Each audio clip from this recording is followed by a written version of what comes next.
माड़ावा में बेली फूलाइल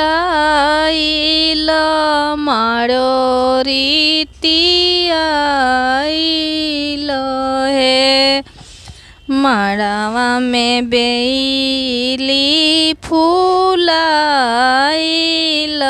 मारो रीतियाइल हे। माड़ावा में घूमे ले श्री राम जी जे आजू सिया बिया है महे। माड़ावा में घूमे ले श्री राम जी जे आजू सिया बिया है महे। माड़ावा के ओते ओते बोलेली सिया हो बेटी धीरे राहु अवा रो सबूरे राहु है। बाबूजी के जंगिया हम बैठे बजब पापा जी दिहेन कनिया दानवा सबेरे राम जी बिया है महे। कलशा के ओते ओते बोलेली सिया हो बेटी बचन है।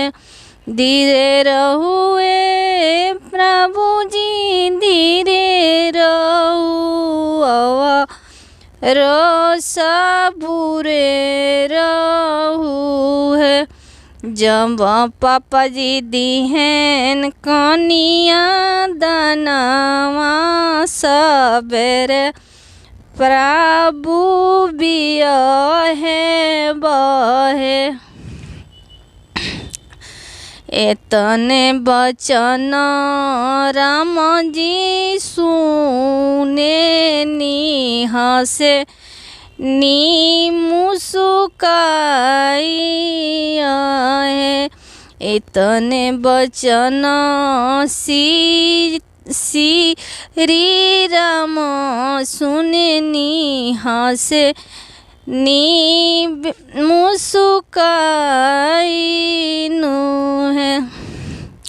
धीरे रहुए प्रभु जी धीरे रहु अवा रो सबूरे रहु है।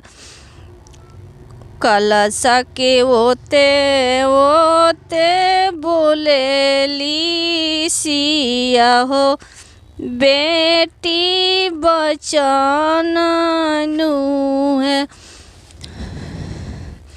जब पापा जी दिहेन कनिया दानवा सुबेरे प्रभु बिया है बहे।